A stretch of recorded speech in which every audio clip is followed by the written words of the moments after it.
الحمد للہ رب العالمین والصلاة والسلام علی سید المرسلین اما بعد فاعوذ باللہ من الشیطان الرجیم بسم اللہ الرحمن الرحیم۔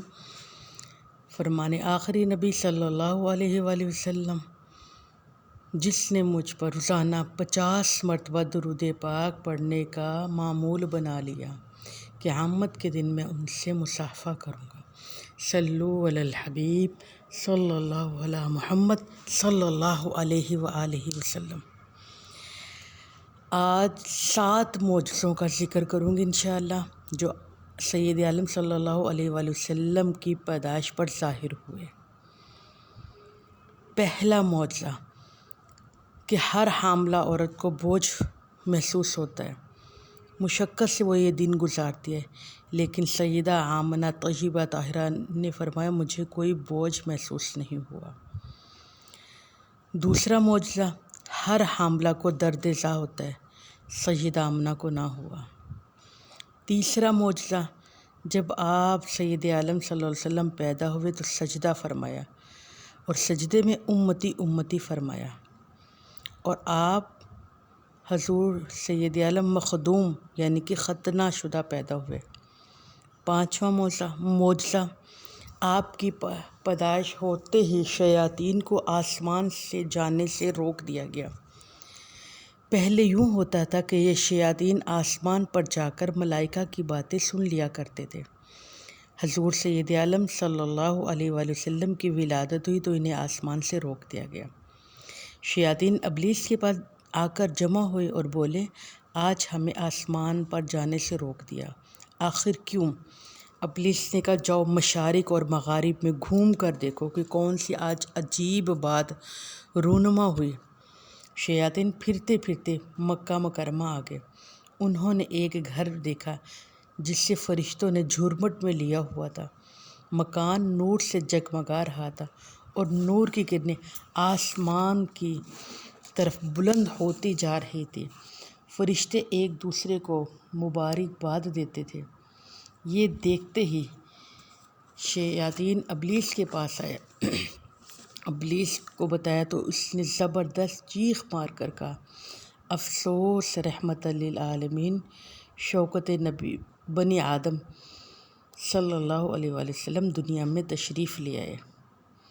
آسمان ان کا اور ان کی امت کا مرکز نگاہ ہوگا، اس لیے اب تم آسمان پر جا نہ سکو گے۔ اے مومن، تیرا مرکز نگاہ پر تو آسمان میں شیطان کا داخلہ نہیں ہو سکتا، اور تیرے دل میں شیطان کیسے داخل ہو سکتا ہے؟ یہ ہمارے لیے لمحہ فکر ہے کہ شیطان تیرا مرکز آسمان ہے تو وہاں شیطان نہیں جا سکتا، اور تیرے دل میں شیطان کیسے داخل ہو سکتا ہے؟ تاکہ تیرے قلب کا منظر نگاہ قدرت ہے۔ کعب الاحبار کہتے ہیں کہ میں نے توریت میں پڑھا کہ اللہ نے قوم موسیٰ علیہ السلام کو حضور کی پیدائش کی 3 نشانیاں بتائی۔ کعب الاحبار فرماتے کہ میں نے توریت میں پڑھا کہ اللہ نے قوم موسیٰ کو حضور کے ظہور کی یہ نشانی بتائی کہ تمہارے معروف ستارے اپنی جگہ چھوڑ دیں گے۔ جب آپ پیدا ہوئے تو ان ستاروں نے اپنی جگہ چھوڑ دی۔ یہودیوں نے یہ نشانی دیکھ لی مگر حسد کی بنا پر ایمان نہیں لائے۔ قوم داؤد کو زبور میں کہا گیا تمہارا معروف چشمہ جو کہ خشک ہو گیا ہے، اس میں سے جب پانی پھوٹ پڑے تو سمجھ جانا کہ نبی آخر الزماں پیدا ہو گئے۔ حضور کی ولادت پر اس چشمے سے پانی پھوٹ نکلا، لیکن قوم داؤد نے یہ نشانی چھپا لی، لوگوں پہ ظاہر نہ ہونے دی۔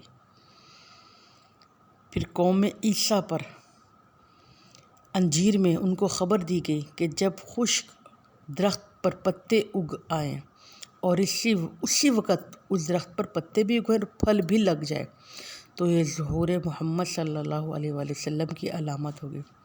انہوں نے بھی یہ نشانی دیکھ لی، لیکن انہوں نے بھی اس نشانی کو ظاہر نہ کیا۔